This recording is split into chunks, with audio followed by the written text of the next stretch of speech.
Okay, so here I am today doing my security walk round and maintenance walk round, and I thought whilst I was here we'd have a look to see about what we could do to get the church building back open and be a place of access for the people around here following the lockdown.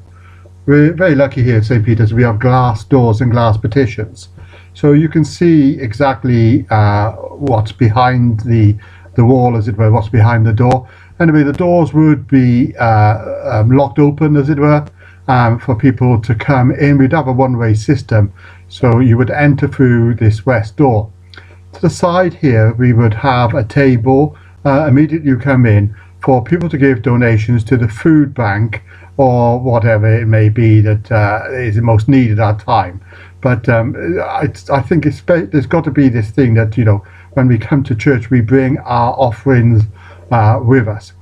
Then we have something kind of quite new, as it were, the hand sanitizer point. We were lucky that we had those put in just before it all set off and all kicked off and lockdown happened.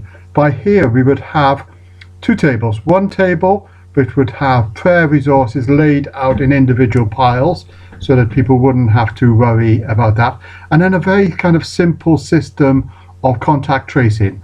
A piece of paper with some disposable pens, and you would just kind of fill out your name and telephone number, and just pop the filled out piece of paper and telephone number into a box, and that would be a way of contact tracing. If we found out that a member who came in was ill or something, we could phone everybody who was there on that day. So we would keep those into individual days, and then after 21 days, those pieces of paper would be completely destroyed. So now, as we come into the church, we can see that the chairs are now set out with 2 meters distancing on every access. 2 meters in front, 2 meters beside, and as you can see, although it looks very sparse, there is actually enough chairs, we would imagine, for the amount of use that it's likely to have. And we would have the spare chairs, which we're not using at the moment. So we would rotate these chairs with the chairs which are in the church so that we could sanitize the chairs as they were used, so that we would make sure that the highest level of hygiene is upheld at all times. One of the main things which people do come in here for is some peace and quiet, and also some time to reflect and pray, especially for loved ones. And so we would offer our usual service there, but we would make sure that we had markings out around the votive candle stand, so that people didn't come too close, didn't crowd around the votive candle stand, and we would make sure the votive candles were laid out in a way that an individual candle could be picked up and lit from one candle. As we come to the front of the church, we can see that there is a large space between the people and the altar, between the altar and the ambo, the lectern. So it's over 2 meters there, and there is then on the other side of the church where we have our coronavirus prayer station that was set up before the church is closed, and was proven to be very much used.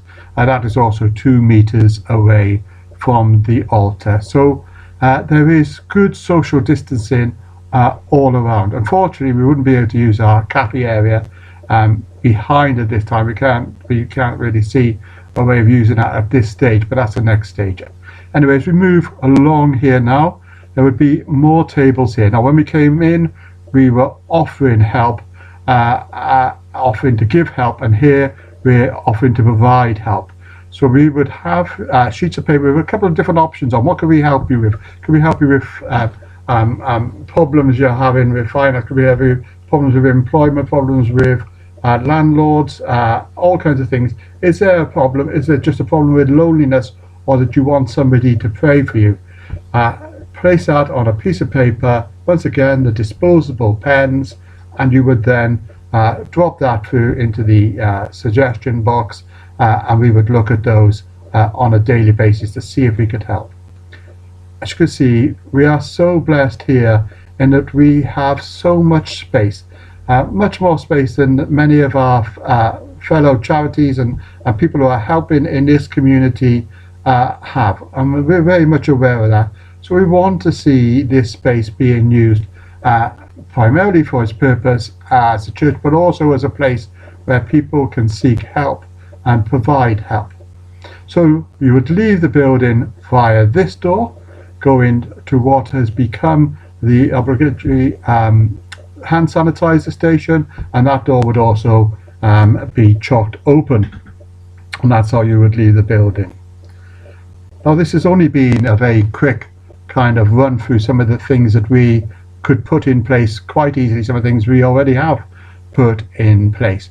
I'd love to hear from you if you have any ideas of things that we've missed, or things that we haven't done, or things which we could do better, or if there's anything you would like to discuss with me, I would be more than happy to listen to anything that you said. But thank you for listening to me today. Thank you very much. Bye now.